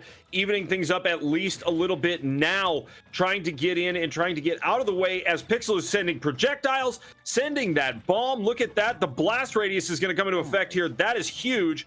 Oh, the projectile misses, but hits That was on the a way great back just parry into the coming out. shield. That was a really good parry coming out from Echo. Because if that connected at that high percent, it could have killed. Oh, man, Echo just taking damage. Look at that. The projectiles land. The bombs are hitting. What a and call out. Wow. Yo! That was a great call out from Pixel. He knew that Echo was gonna jump one more time to get above him. And so what does Pixel do? He jumps with him and hits him with the up air. Wow. Wow. And that right there, that is something that we have seen. Obviously, we've talked about it. The way that you're countering your opponent, the way you're learning their moves, and then utilizing what you have to lay down some damage and not let them connect with you. Man, Pixel is just a wizard when it comes to this stuff. Landing on the side, the kicks, the slashes are coming through. Oh, but you guys DK the gets a parry? clap right there, though. Wow, that was really good mashing coming out from Pixel. It was maybe 1 second. He didn't stay buried for that long, that's for sure.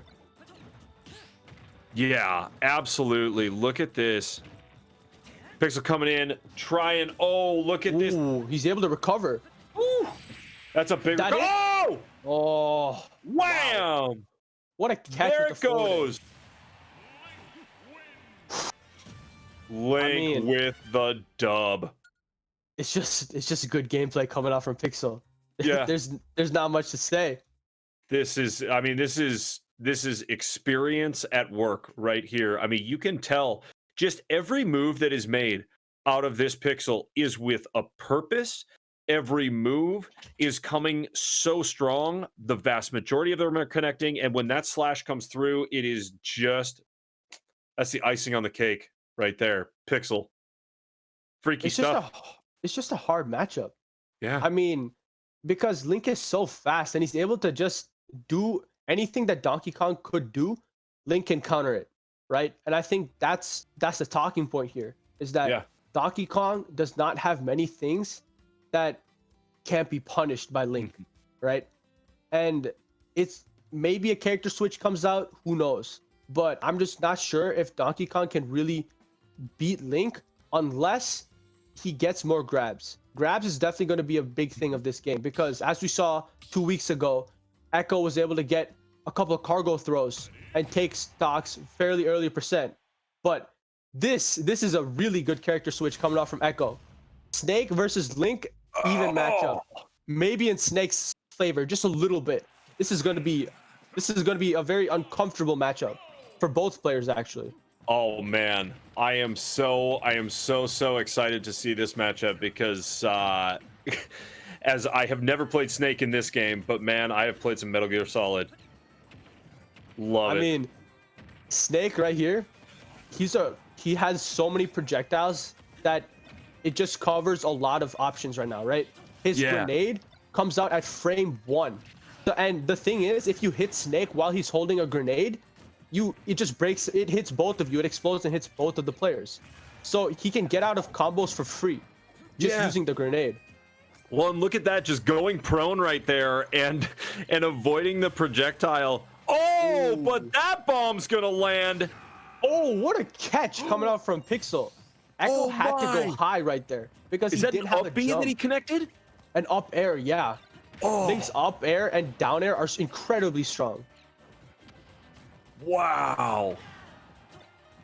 That is so nuts. Man, big brain stuff out of Pixel. That's a huge stock. Pixel sitting at a high percentage, though, and Echo looking a little more comfortable with this Snake. As he goes for a grab there, doesn't quite get it. The shields are coming in. He's slashing away. Man, but Pixel just commanding this middle part of the stage and cracking away at that shield from Echo. The projectiles come in. I mean, man, this feels a lot tighter than what we saw the first 2 rounds. Absolutely. I feel like this matchup is more than uncomfortable for both players. It's hard, right? Because while Pixel may be occupying the center stage, Snake is actually okay with being on the side. In fact, Snake is that good of a character to where he can be in the middle or on the side of the stage. And while he would prefer middle stage, he's just as scary on the outside. Yeah. Yeah. Oh man. I'm Oh, just this is it. Oh! Snake has a really good kill confirm past 160% to where if he grabs you and hits you with a down throw, and he can immediately input an up tilt after that, and you're just dead. There's nothing you can do about it.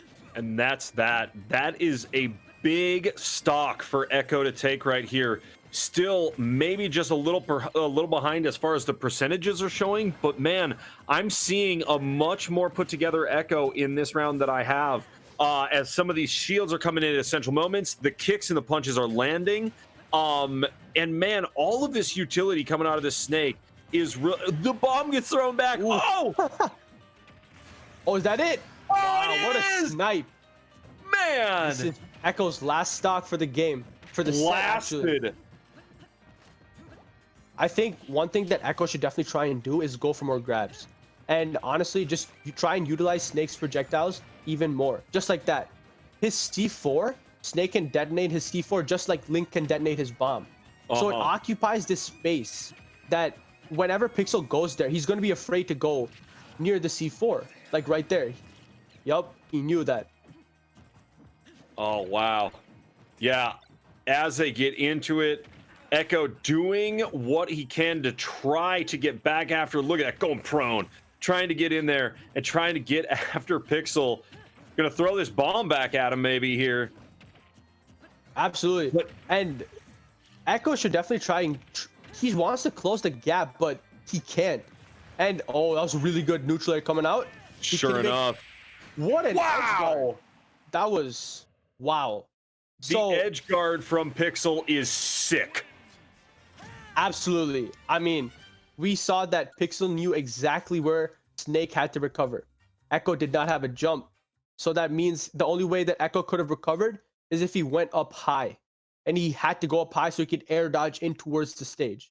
Pixel knows that and he's able to capitalize. Yeah, Pixel. I mean, just what a sense of the game. I mean, and that's not just to say the mastery of that character, Link, but I mean that game sense out of Pixel, knowing what your opponent is going to do, knowing how they're going to do things, and just, I mean, going up against the DK to start off, just getting in there, and it seemed like he was just stabbing away, getting the damage in behind DK, and now right here, it was tighter. It was tighter when Snake got in there. But still Pixel coming up huge. What a big win for Pixel. That is crazy. Your thoughts on that matchup, Barney, and what we saw of Pixel? That was clinical. I think the switch to Snake was a really good switch, right? But I think that Pixel just um made Echo feel really uncomfortable because Snake doesn't have to approach, but you could see in Echo's playstyle that Echo wanted to approach, right? Mhm. And so whenever Echo wanted to approach, Pixel would do a retreating boomerang. He'd jump back and hit and use the boomerang, which would occupy that space. And what Echo would have to do is Echo would have to either shield or jump over the boomerang. So his paths to Pixel became much more predictable. So Pixel was able to limit Echo's options until he could just predict which one he was going to do. And that was huge. That was huge. We saw it all throughout there. You know, again, it was, as I said, in a more even matchup with the Snake. But you're right.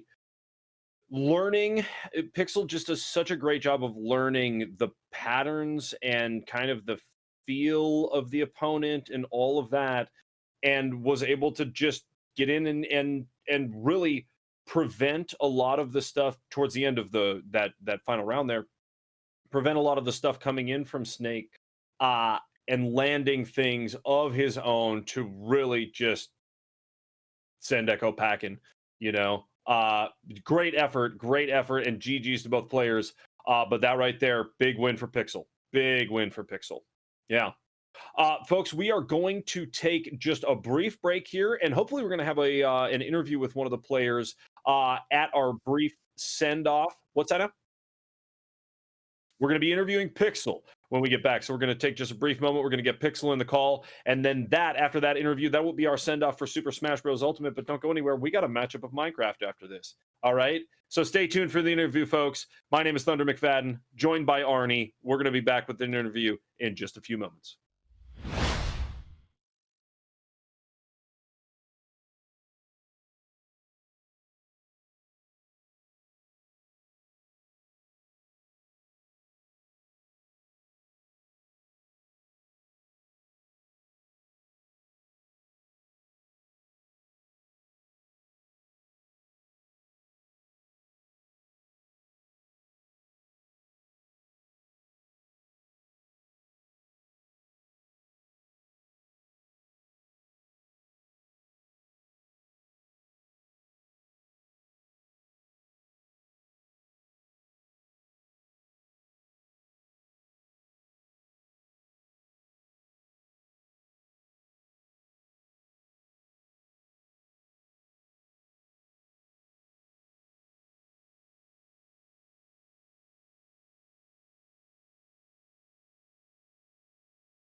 Welcome back, everybody, to the end of the Super Smash portion of Minnesota Varsity League's Thursday night stream. My name is Thunder McFadden. I am joined by Arnie, and the two of us are now joined by the winner of that last matchup, Pixel. Welcome to the stream. Well, welcome to the voice part of this stream. That is, you've been on the stream for the last few minutes, putting together some really fantastic play. How you feeling after that win?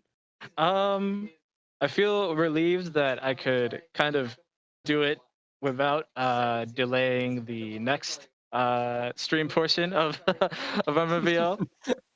Listen, we're not concerned about that at all. We're more concerned about getting the competition on the stream, and you are always bringing it every time we see you. It's fantastic stuff. How long have you been playing Link, and do you have any other mains, or is it really just you? You seem so practiced with that Link. I've been playing Link since since this game is launched, basically. And I basically only played Link for the longest time. I had really big trouble finding secondaries and just sticking with them. My Mhm. most recent one that I could say, like if I were to play other characters, I play Cloud, and that's pretty much it. It's just Link or Cloud. But mostly just Link. If I'm playing in a tournament game, I'm most likely playing Link because I just never feel the need to switch off. For sure. For sure.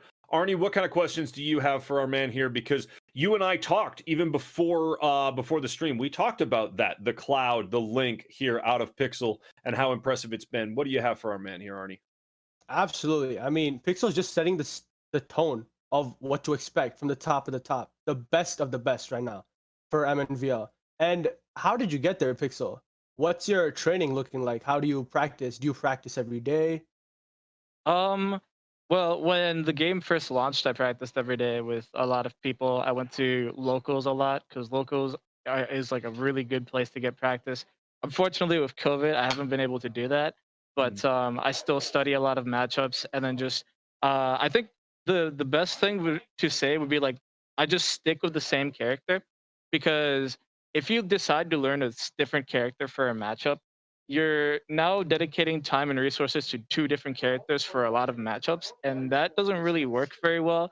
The better you get, it's better to stick with one character and then like get really good at adapting to your opponent's like bad matchups. Because there's like five or like six characters in the game total that are like completely unplayable at the level that we play at right now. Basically, you can play any character. Like there's a me gunner player and he does well. You can play basically any character at our level and then do really well as long as you learn to adapt, you know? And that's kind of just what I've been doing.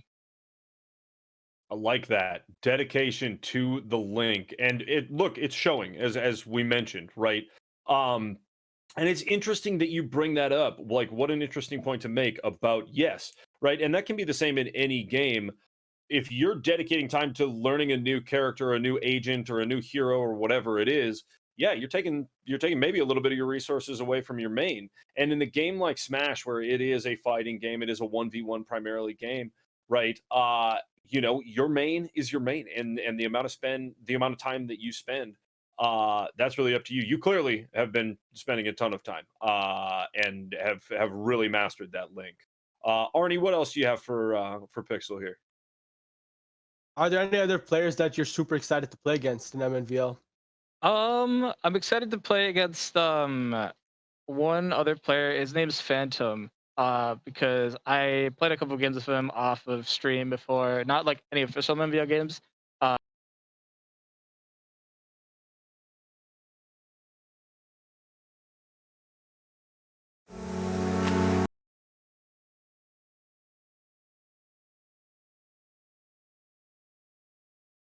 Technical difficulties, I think, here, but any final shout outs you have here, Pixel, before you get going? Um, no, not really. Right on. Very cool. Keeping it short and sweet. Pixel. Yep. Hey, fantastic work today. Nice job. Thank you for bringing the heat. Because we love casting. Super interesting and super fun, super smash. And you're bringing it for us. So thank you for Thank that. you. Thank you for having Awesome. me.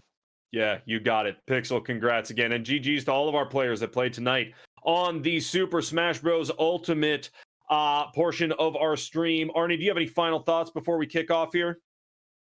I mean, I don't know what to expect anymore. All these players are really good, and all these players are playing an incredibly different amount of characters. I just think that because MNVL is growing, it's just going to keep getting better and better and better as the seasons keep turning. You know it. You know it. Truer words never spoken there, Arnie. I like that. That's a little Shakespeare, I think, for you. Anyway, thank you all for joining us tonight for what has been 3 awesome matchups of Super Smash Bros. Ultimate.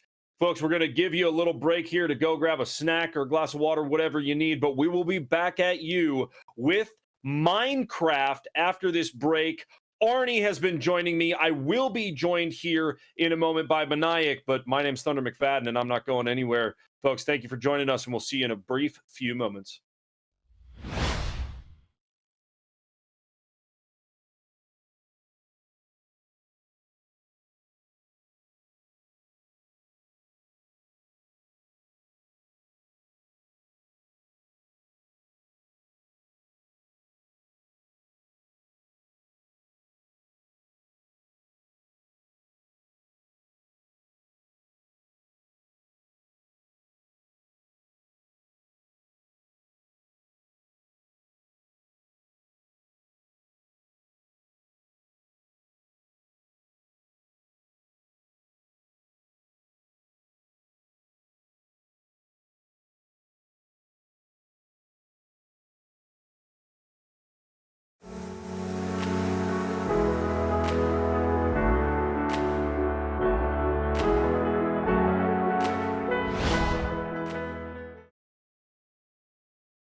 Hello, everyone, and welcome back to Minnesota Varsity League's Thursday night stream. My name is Thunder McFadden. I am back with you, but Arnie has left for the night, and in his place, you are seeing Maniac, who is my other young Jedi, learning to cast things very well. I mean, you're not really learning. You've already got it pretty well figured out there, Maniac.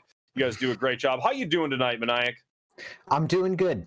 I'm moving up the ranks in the Jedi school, you know? We're working on it. Absolutely. You're ranking up fast. It's impressive. It's incredible. I love it. It's fantastic. And tonight, Maniac, we have a matchup that I am very excited for. These are two teams that we have seen a couple of different times on the stream now. They're teams that we are very familiar with, and they're teams that have two particularly different styles of playing. Tonight, we're going to see SJP, St. John's Prep, going up against SLP, that is St. Louis Park, right? SJP, in my experience, from what I've seen, very defensive team, and SLP tends to be an offensive team. Certainly. Maniac, tell me what you're looking forward to tonight, and tell me what you think about this matchup and what we are in store for. Well, I know SLP has been practicing ways to crack a very defensive team. I'm looking for them to make a very, very aggressive play coming out mid and just get up above their opponent and drop that TNT. That's what I'll be looking out for. Yeah, I mean, typically speaking, that is a move that we have seen. Now, last week, what did we see? That we actually didn't see it, to be completely honest. It's about what we didn't see last week. It's when the one player makes it in, sneaks in under kind of this guise of a big fight, right? That was happening in the base. And all of a sudden, one player slips under the defenses. They lay a wool on top so nobody can see them, and they just chip away underneath until they have that bed destroyed and the game is over, right? Yep. It can be that quick. But that last week, what we saw, the losing team last week was St. John's Prep. That is how they lost last week. So they're going to be prepared for an attack like that. That's a team, and that is a program that, you know, they have gone back to the VOD. They have looked at everything, and they said, you know what? We got something slipped on us here, and something was missed. Maybe it was just in the comms. Maybe it was somebody not necessarily watching the ticker along the side to see what eliminations were going down. But at the end of the day, again, St. John's Prep never out of it. And this group of players, they're smart gamers, and they know that even an aggressive attack is something that, with enough practice and with enough of, I guess, finesse, they can deal with it. What are your thoughts on that, Maniac? Yeah, definitely. I don't think that St. John's Prep is going to have to look out for any kind of sneaky attack. St. Louis Park likes to do a very all or nothing kind of attack. They don't like to do those small, sneaky attacks.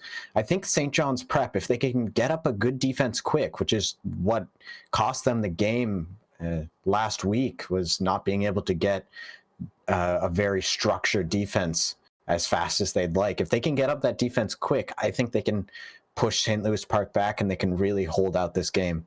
I mean, on the other hand, though, Los Tigres last week said, look out for SLP. You know, SLP is a good team. It's going to be an interesting game today. Yep. You are 100% right. Every single point that you made completely lands. Absolutely. Because this SLP team is scary on offense. Rubster Panda, she is no joke. And that whole team is really well stacked. But Rubster Panda, she is a complete maniac when it comes to Minecraft. Absolutely. I mean, the technical skill on her is really, really, really impressive and really scary when you are talking about an offensive attack in Bedwars, right? Because your team, you're so focused on trying to build that defense and fortify your station, that type of thing. And all of a sudden, somebody like Rubster Panda is coming in and she's got that TNT dropping, or she's building so somebody else can drop the TNT we've seen before.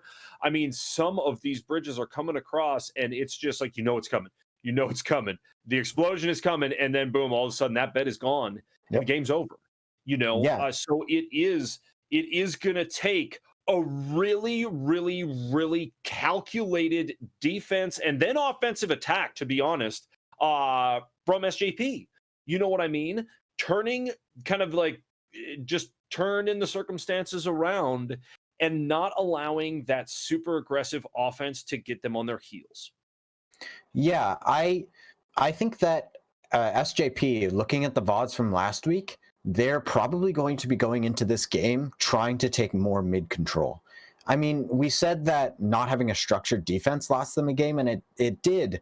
But the reason they couldn't get that up was because they had no players at mid. They had no mid control, which meant that they just, I mean, Los Tigres could just push players through mid and push players onto that bridge. I think SJP is going to start moving out, playing probably a bit more aggressive than we're used to seeing them. But I don't know. It's going to be interesting to see how they adapt, especially to a team. We know SLP, Los Tigres, they play similar. Yep. So a lot of the strategies are going to roll over. Yep, totally correct. You know, that knowing that what we are going to see as we get into game here, who we have, let's get in. We see in blue. As soon as I can see this name, I'm going to know. All right. That is Corn. So blue, St. John's Prep. Iron Smeagol, I believe, either going by Corn or was replaced by Corn or something like that. But look at this. Ivy coming in behind, and they are already making moves on this middle island right here. Yep, it's just like I said. They're trying to take that mid control. They sure are. Look, we got action right here. Who's fighting it out? Oh, Rubster Panda, I think, takes down, who was that? Ivy. So Ivy goes down to Rubster, and now Rubster is on the move, moving around, trying to maybe like flank a little bit right here, make moves back towards the middle of this middle island, hopping along. And as we see, there was another fight over here. Where'd they end up? Oh, here it is. They finally found each other, but Rubster goes down to Corn, and now all of a sudden, look at this. You have got St. Louis Park. Rubster Panda, she goes down, but the rest of the team is building right here, building not only to mid, but out to the sides as well. I don't know for sure that this is going to be as quick a game as we have seen in recent times, Maniac. No, it doesn't look like it. It looks like St. Louis Park's getting diamonds, and they're getting ready to play a more resource-based game, I'd say. I mean, you saw Rubster Panda. She looked for an offensive opportunity, but it looked like she didn't have the blocks to get on top of SJP's bridge, and she comes in here, Kingfishy, with a pretty big kill on the side. Yeah, Ivy just kind of caught out, just out of place there. You know, Ivy, she was in the place in between those two players, and it was just a matter of time before it was kind of going to end up in a sandwich right there. Mm-hmm. But, you know, again, with these two teams, the way that they're building right now, oh, wow, this is spooky right here, because these are two players. Oh, we've got action. We see the St. John's Prep player. I can't quite tell who that is, but they have iron armor and an enchanted sword, which means they're going to be hitting hard and they can take a lot. But they got knocked off that big bridge, and it looks like someone on the St. Louis Park side's making an attack. That's right. Trying to build over. Looks like we're going Panda goes down to Ivy, but right now the moves are being made by St. Louis Park over the top of the bed as they try to fortify with more wool over the bed. Right now, St. Louis Park looks like they are moving in for a potential TNT attack. Who is this coming behind though? Wow, St. John's Prep with a nice defense, but falling. Pluto going down. She goes down, and now Ugax is coming in, trying to build over and across, and gets in. Drops. Did they drop a TNT? No. Did they get inside? It looked like he didn't have a TNT. I think he just wanted to create space for his team. He dropped down there, took too much fall damage, and got killed. But it looked like he pulled out a TNT right there, but Elvin gets the kill. It just good calculated play from St. Louis Park. What was that explosion right there? That was a fireball. Fireballs are slow-moving, direct projectiles, which can be used to destroy bridges, like we saw right there. The reason they used it there was so that St. Louis Park couldn't use that bridge to get back up and over them so easily. What a big brain play. You want to eliminate that because, again, how many times have we seen the TNT drop, right? How many times have we seen that? We have got a little more action over here.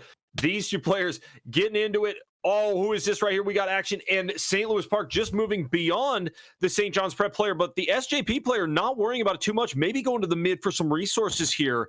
And is this UGAX again? I think moving in. It looks a little like tough it. to see. I think Ivy goes down to Rubster again. That may have happened on the middle island. Yes, that is UGAX trying to rebuild this bridge. It looks like Rubster Panda just got 2 kills in mid. And that was, so the SJP player that we saw there trying to challenge UGAX here was, he was looking to stop UGAX's attack, but he got knocked off and took too much damage. And we see UGAX getting 1 kill, but he's on 1 health. And yeah. Goes down to Elvin and then gets taken out by Pluto. But wow, this UGAX attack is taking time away from SJP's development. That's what is happening right here. UGAX keeps going in and they keep having to spend time focusing on this, this player dropping in and making up some noise and making some havoc. But here we go. Who do we have there? SJP making some moves on this mid island. Yeah, it's really interesting to see how both of these teams are playing. I mean, SJP, they're playing defensive, but they're not afraid to move out, as we've seen multiple times during this game. And SLP, I mean, they have UGAX going on the offensive, but they aren't pushing as hard as they usually would. I wonder why they're doing that. It's very interesting to see. It looks like Ivy gets a kill there and then goes down to UGAX. I just saw that the diamonds are tier 2. What does that mean for this part of the game, Maniac? That means that all of the diamond generators will generate diamonds quicker, which just means that if you want to get something that costs diamonds, you can get it quicker. And you see a St. Louis Park player making a really smart play right there. He jumps into the void to stop any of the SJP players from getting his loot, from getting his items. Big stuff. Which can be really big. Yeah, it came up in the chat that he was pushed off the map, but he was not. He did run off the map. It's just that Pluto happened to be the closest player there. Ran off the map, and yes, what a great point, Maniac. Sometimes in Minecraft, and we see the bed destroyed by Rubster Panda. Deep fried Rubster Panda. Wow. How did she get that? On the middle bridge, and that right there, the attack comes in. Oh wow. I was talking about Rubster Panda's TNT plays, and she just pulls a 180 on me. She used the potions. She went to mid, got emeralds, got herself an invisibility potion and a jump boost potion, and just ran that bed. Wow. I mean, so crazy. That is that. And now SJP's bed has fallen and they are down a player. Couple of players looks like. Oh, I mean, this game is all but St. Louis Park's. I mean, really smart effort. Calculated play. We see St. Louis Park's really good on their offensive pushes, but mixing it up, playing like this, playing a more slow and calculated game, I mean, it's a really smart play, and with this kind of play style, it's probably more consistent for them getting wins. Yeah, I mean, definitely, a longer game and a longer strategy out of St. Louis Park on this one, right? They build to the side islands, they build through, and they make things happen to eliminate that bed. I mean, and listen, St. John's Prep came out today and they came with a brand new strategy. They did. They were fortifying while going out and getting some of these kills that they needed, right? Ivy, looks like Ivy is the last one alive here. And that'll be game. Goes down, and that is game. But look, throughout this, Ivy had a ton of great kills, and so did Elvin. There was a lot of good defense and good offense out of that team that we just haven't seen before, but it is not enough to take down St. Louis Park. Yeah, I mean, it's so amazing to look back at that game because, we were talking about UGAX on those offensive pushes, but now with this, knowing that Rubster Panda was getting those emeralds, they weren't offensive pushes. He was just trying to distract. Yeah. That's so smart coming out from St. Louis Park. Just keeping SJP out of mid, keeping them at bay, letting Rubster Panda get her materials, buy what she needs, and just go in there and wreak havoc. Truly, I mean, GG's to both teams. What great effort out of both of these teams, and a serious amount of growth out of both of these teams as we move along through our Bedwars season. Maniac, we talked about, okay, St. Louis Park playing a longer game, playing a slower game, right? The distractions out of UGAX were huge, right? Those right there, that was their key response to St. John's Prep, and what St. John's Prep was bringing in their not only defense, but also sending people to the mid, sending people after some of those kills, right?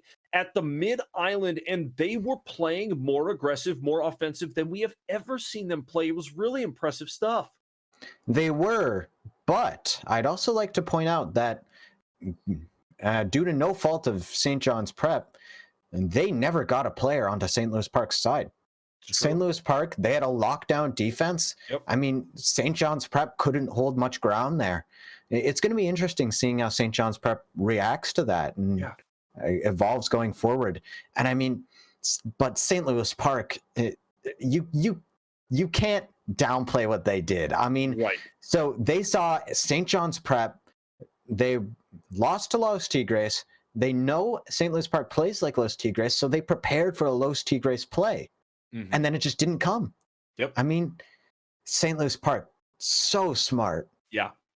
What they did in adjusting their strategy, adjusting their offense to be something more complicated than just an all-out assault, right? That right there, that takes big thinking, and that takes big stuff from your coach and from your players to get together and realize, you know what, we're effective in this outright kind of onslaught offense. How can we be more effective? Maybe we slow it down just a touch, right? Send one person to go make some noise, and then Rubster Panda, she's off. Normally she's the one in there just hacking away, but no, the whole time Rubster is like, wait, where'd Rubster end up? No, she's off making things happen, collecting the resources, and then boom, sneaks in, and that's that. All of a sudden, we're at mid island, and she sneaks in with the invisibility, and boom, we're finding out in the chat. Whoa! All of a sudden, the bed is gone. Absolutely insane stuff, folks. Thank you. Do not go anywhere. We're coming back in a brief moment. We're going to see about getting an interview with one, if not a couple of these players from this very, very stout St. Louis Park Minecraft squad. Folks, don't go anywhere. We'll be back in just a brief few moments.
Hey, welcome back, everybody, to this, the culmination of our Thursday night stream. My name is Thunder McFadden. I am joined for Minecraft by Maniac. Maniac, we are lucky enough to interview Rubster Panda. She is the one who is absolutely just this sort of bed ninja when it comes to Minecraft Bedwars. Rubster, welcome to the stream. Thank you for being here. Thank you. How you feeling right now? I am feeling so excited, honestly. I mean, Yeah? yeah, dude, this whole season has been really fun. Awesome. Glad. We are so glad. And listen, I'm glad to hear you're having fun because I am having a blast learning about Minecraft, getting into Bed Wars, rocking through this with Maniac, who has been an absolute stud on the analysis of Minecraft. Maniac, what kind of questions do you have for Rubster Panda here? Thanks, Thunder. And man, Rubster, I just want to say stellar play. I wanted to ask you about some of the strategy that you came up with in this match. We saw you going on, less of a direct offensive role and playing, just a big brain outplay in the end. What caused that strategy shift? I feel like the strategy shift was because previous attempts where I would try to go invisible against players, they would normally have an alarm trap where it reveals the player, so I'm no longer invisible. But this time I went up above on a bridge. First of all, they wouldn't be able to see me, and second of all, I can attack from above their bed. So even if they would see me, I would already have an advantage to lock myself into their bed defense and break their bed. Yeah, it was huge. Yeah. It was massive. I mean, you can go back and watch the VOD. We were checking out the action on the middle island, and then all of a sudden it said Rubster Panda has eliminated the bed, and we're losing it. Like, how'd she get in there? What just happened? We're going nuts. Absolutely crazy. Insane Maniac, what stuff. other questions you got here? How do you direct your team around making that strategy? Did you tell UGAX, go attack their bed, make them think we're not, make them think it's just you and I'll sneak in, or was it just a spontaneous decision? It was really spontaneous. Like, we obviously are very coordinated as a team. UGAX and I normally are just rushing half the time. So I don't think he even knew I was invisible until I said it and I was like breaking their bed defense. I mean, So good. that's just good synergy, isn't it? Yeah. Speaking of synergy, that brings me to my next question. How long have you guys been playing as a team? As a team, it was mainly in December, when we first formed as a team. So we've mainly only been playing for the spring season, but I have played with King Fishy, aka Fisher, since the winter series. Nice. Very nice. Well, listen, it shows that you all have been putting in the time, not only in just your mechanical play. I see you doing some serious mechanical and fundamental stuff that's very impressive, but your team, as we talked about, putting together an adjusted strategy on the fly to deal with what St. John's Prep was bringing, which was different from what they normally do, right? They were a little more offensive than they normally are. It was very impressive. And I think you all put together a really, really nice attack and a really nice strategy tonight. It was a ton of fun to watch. Thank you. Yeah. Do you have any final shout outs before we get going here, Rubster Panda? I would just keep saying that if you really want to improve in certain areas of Bed Wars, just to be coordinated with your team. There you go. Awesome. Love that. A little recommendation for anybody out there trying to improve at Minecraft or Bed Wars, whatever it is. Some of those words actually kind of pertain to life too, don't they? Wow. Rubster Panda, just laying it down for us. You're awesome. Thank you so much for joining us. Thank you for having me. Amazing. Maniac, hey, anything you got to say before we get rolling here on what has been another awesome Thursday night stream for MNVL? I mean, I'm still gushing over that strategy. I mean, it was so smart looking back at everything. I can't wait for the finale. I can't wait to see all of these teams clash against each other. We still have a couple weeks, but seeing their strategy shift, seeing them, these teams are going to improve by then, and seeing them clash against each other at their best, it's going to be fun. It's going to be a blast as we move towards that state tournament. That state tournament weekend going to be the biggest in MNVL history. It's going to be massive. I am going to talk literally for 4 days straight. I will talk for 4 days straight, and it's going to be amazing, and I hope that you all will join. Anyway, thank you for joining tonight, all of you who have been here, all the players, GGs to everybody, all the coaches and everybody making this stuff happen. Thank you all. On behalf of everybody at MNVL, on behalf of our entire production staff, I'm joined by Maniac, and my name is Thunder McFadden. Thank you all for being here, and we will see you later on this weekend.